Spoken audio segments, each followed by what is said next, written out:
I stared at my phone screen in disbelief, scrolling through the elaborate Instagram posts my mother had been sharing all week.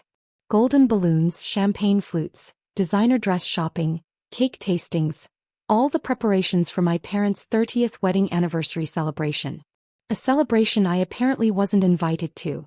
The photos showed my sister Katherine trying on bridesmaid-style dresses with my cousins, my brother David taste-testing appetizers with his wife, and even my teenage nephews getting fitted for matching ties. Everyone was there except me. The final post, uploaded just an hour ago, showed the family gathered around a massive anniversary cake during what looked like a rehearsal dinner. Mom's caption read, "Tomorrow's the big day.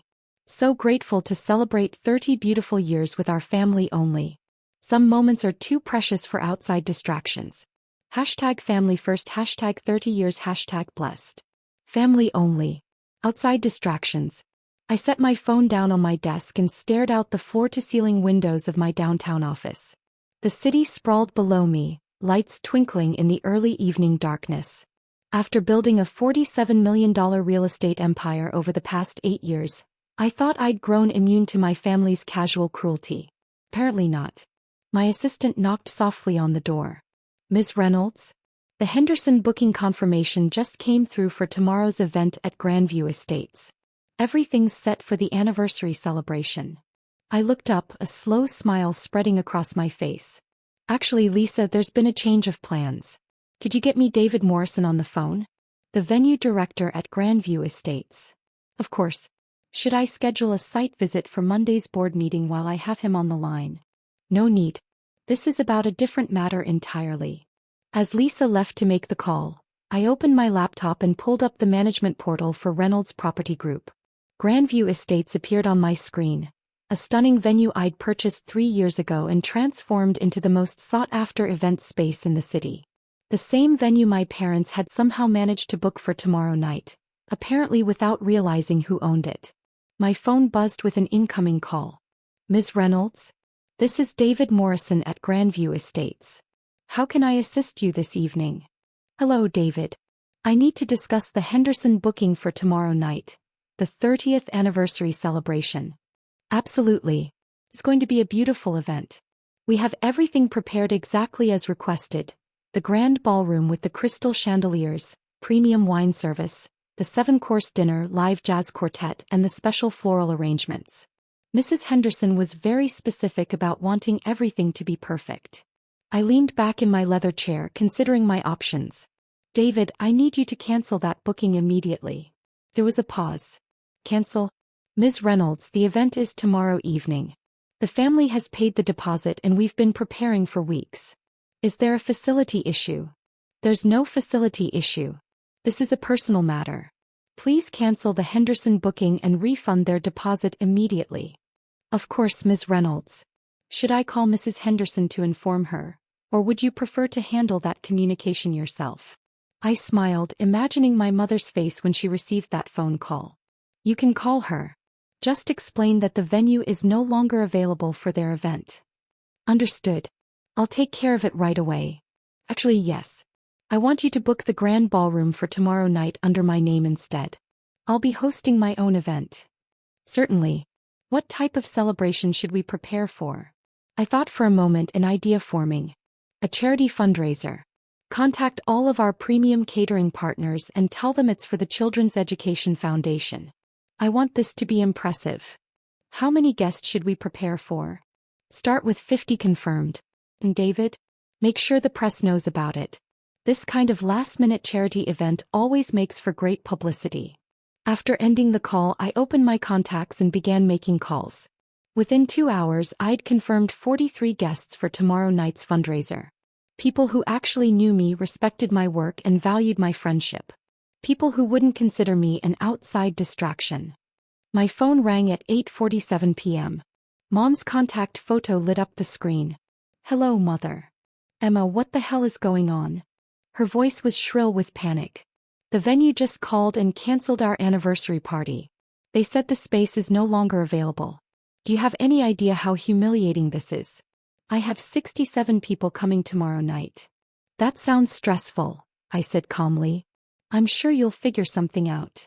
"Figure something out? Emma, This is Grandview Estates. Do you know how long the waiting list is for that venue? Actually, I do know. I also know you booked it for a family-only celebration. There was silence. Then, Emma, what are you talking about? I saw your Instagram posts, Mom. Very clear about who was and wasn't family enough to be included. You're being dramatic. You know how busy you are with your little real estate projects. We didn't want to burden you with family obligations.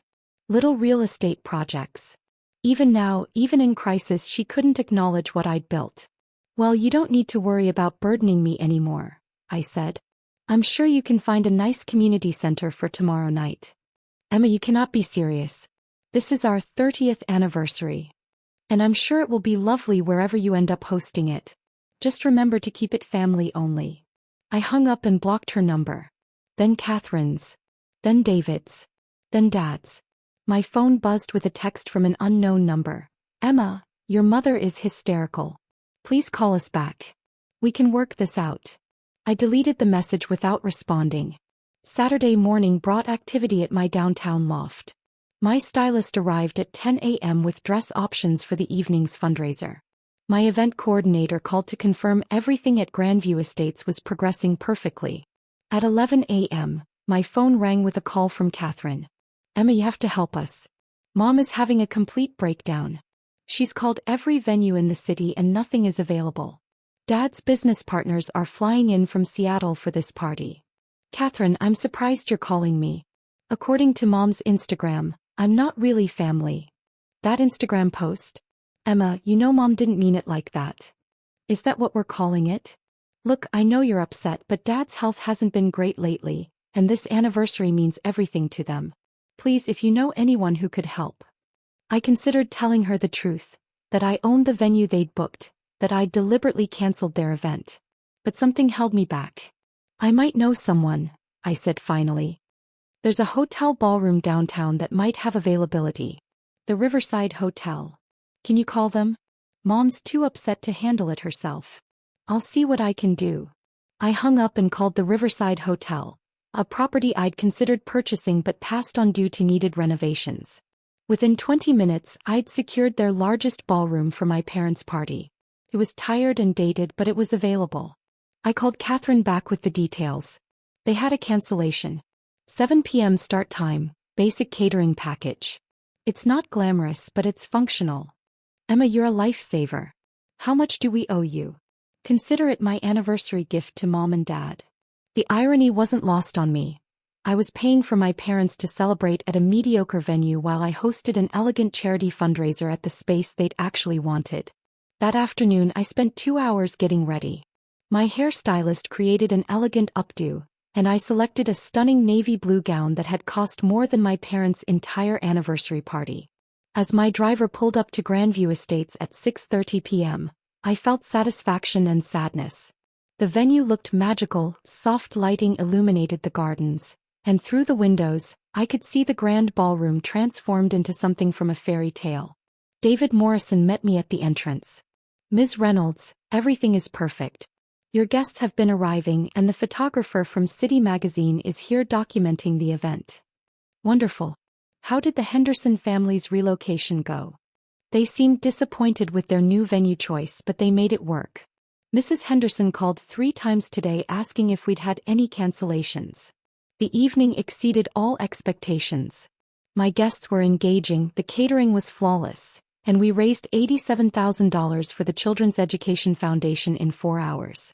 The photographer captured beautiful moments throughout the night. At 9:30 p.m., my assistant approached with a concerned expression. Ms. Reynolds? There's a situation at the front entrance. A woman claiming to be your mother is demanding to speak with you. Security has asked her to leave twice. I sighed, setting down my champagne flute. I'll handle it. I found Mom in the lobby, still wearing the expensive gold dress she'd bought for her anniversary celebration, but looking haggard and desperate. Her makeup was smudged and her usually perfect hair was disheveled. Emma. Thank God. That hotel Katherine found was awful. Absolutely awful. The food was terrible, the lighting was harsh, and the carpet smelled like cigarettes. Your father's business partners were clearly embarrassed. I'm sorry to hear that, I said, maintaining my composure. Look, I know we didn't handle the invitation situation well, but surely you understand why we kept things small. These milestone events are about the original family unit. The original family unit, I repeated slowly. Yes. Your father and me, Katherine and David, the grandchildren. The core family. And I'm not part of the core family? Mom looked around the stunning lobby. Of course you're family, sweetheart. You're just different. You've built this whole other life with your business. We didn't want to pull you away from all that. So you decided I was too busy to be included? We decided you were too successful for our little family party, Mom said. Look at this place. You've outgrown us, Emma. We didn't want to bore you. I stared at her, finally understanding. They hadn't excluded me out of malice. They'd excluded me because they'd convinced themselves I was too important to want to share in their joy. Mom, I said gently, I would have given anything to celebrate with you tonight. I don't care about expensive venues. I just wanted to be included in your happiness. Her face crumpled. Oh, Emma. We got it so wrong, didn't we? Before I could answer, David Morrison appeared. Ms. Reynolds? City Magazine wants more photos. The article about tonight's fundraiser is going to be their cover story next month. Mom's eyes widened. Cover story? This is David Morrison, I said, watching understanding dawn on her face. He's the venue director here at Grandview Estates. You work here? Mom asked David. I work for Ms. Reynolds, David clarified. She owns Grandview Estates. The color drained from Mom's face. Owns it? Emma owns this venue? Dad's voice came from behind us. He'd followed Mom inside along with Katherine and David, all still wearing their formal clothes from their disappointing anniversary celebration. Among other properties, I confirmed. Grandview Estates is part of Reynolds Property Group. Katherine gasped. Reynolds Property Group? The company that's been buying buildings downtown? The one that donated the new wing to the Children's Hospital.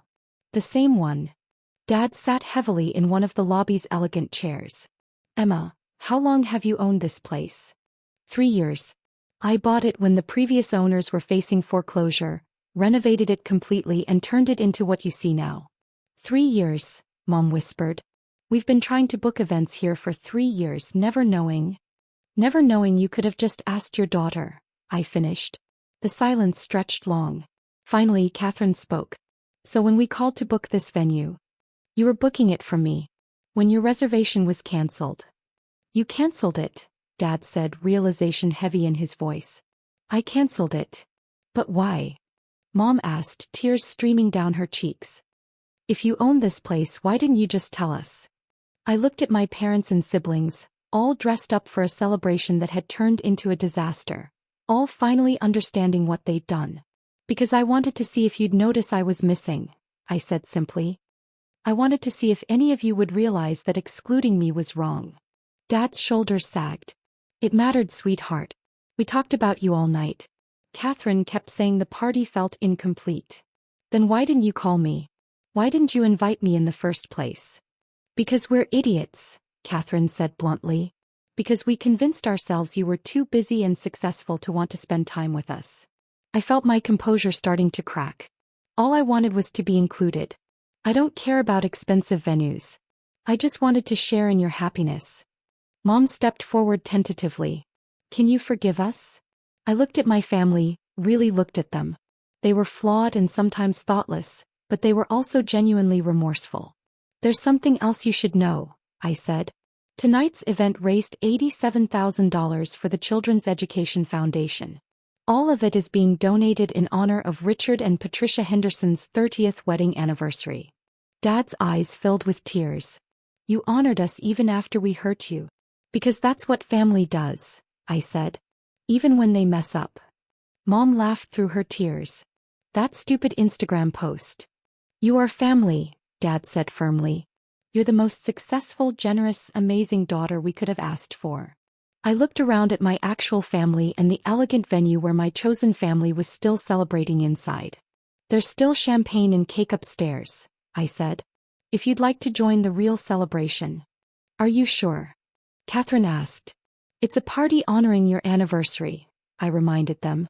I think it's appropriate for you to be there. As we walked toward the elevators, Dad took my arm gently. Emma, How much did this place cost? I smiled. Let's just say it was worth every penny to see your faces when you realized I own it.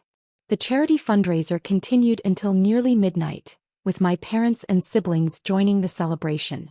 By the end of the evening, Mom was deep in conversation with the photographer about featuring the Children's Education Foundation, and Dad was discussing investments with my business partner.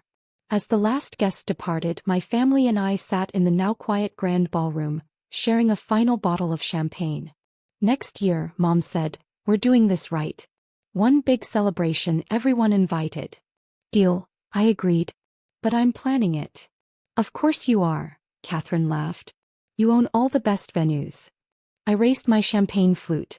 To second chances and real family celebrations.